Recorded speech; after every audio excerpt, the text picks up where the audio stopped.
Hello Karthik. சொல்லு பூபதி. இம்புட்டு நாள் கழிச்சு எப்படி ஞாபகம் வந்துச்சு? சும்மா தான்ல பேசணும்னு தோணுச்சு, தான் கால் பண்ணேன். அப்புறம் சொல்லுடே, எப்படி இருக்க? ஏதோ இருக்கேன், ஒன்றுமே புரியல. திடீர்னு வாழ்க்கை ஒரு அட்டை மாதிரி மாறிடுச்சு. புரியுதுல, நம்ம எல்லாருக்கும் நம்ம வாழ்க்கையில் ஒரே சூழ்நிலை வரத்தையும் செய்யும். ஆனால் அது இப்படி இருக்கும் அப்படின்னு யாருமே எதிர்பார்க்கல. தெரியல நண்பா, இப்படியே நடந்துட்டு இருந்தால் எப்படி நிர்வாகம் நடக்கும்? ஒன்றுமே புரியல. புரியுதுலே, எல்லாருக்கும் இதே விதி தான். உனக்கு தான் நல்லாவே தெரியும், வீட்டோட எல்லா பொறுப்பும் என் தலையில் தான் இருக்குது. இதில் இந்த பரவல் நோய் வேற, பொருளாதாரமும் சரிவு. கேள்விப்பட்டேன்ல உன்னோட வேலையும் கையிலிருந்து போயிடுச்சுன்னு.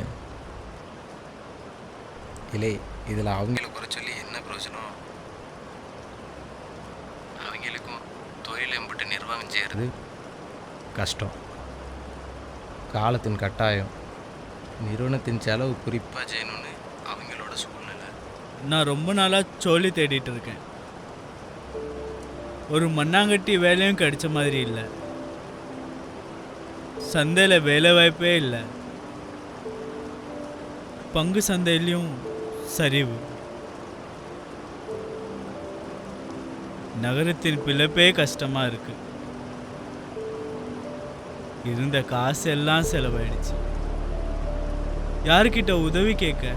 எல்லாரோட நிலைமை இப்படி தானே இருக்கு. என்னோட எதிர்பார்ப்பெல்லாம் உடஞ்சி போச்சு. என்ன செய்யணும்னு மூளையே வேலை பார்க்க மாட்டேன். ஒன்றுமே புரியல கார்த்திக். டேய் டேய் குப்பா, ஹலோ. நீயும் நானும் ஒரே நிலைமையில தான் இருக்கோம். ஆனாலும் நம்ம ரொம்ப அதிர்ஷ்டசாலிங்க. நம்மக்கிட்ட கல்வி இருக்குது, அதை வச்சு எப்படியும் பொழைச்சிக்கிடலாம். அவங்கள கொஞ்சம் நினச்சிப்பாரு, யாரோட வாழ்க்கை அந்த தினசரி ஊதியத்தை சார்ந்திருக்கு.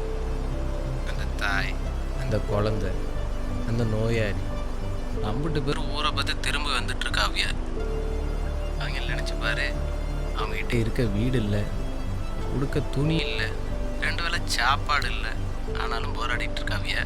சுயத்துக்காகவும் தன்னோட குடும்பத்துக்காகவும் போராடிட்டு இருக்காவியா. தைரியத்தை விட்டு கொடுக்கல. அவங்களுக்கு தெரியும் ஒரு நாள் இந்த இருட்டு வெளிச்சமாக மாறும். ஆமாம் நண்பா. பார்ப்புப்பா, நீ முன்னே போய் எதிர்காலத்தில் இந்த நாட்களை நினச்சி பார்ப்ப. அப்போ உனக்கு தோணும், நம்ம இந்த மாதிரி மோசமான நாட்களை வெற்றி கண்டு வந்திருக்கோம்னு. நல்லாவே பேசுகிறல.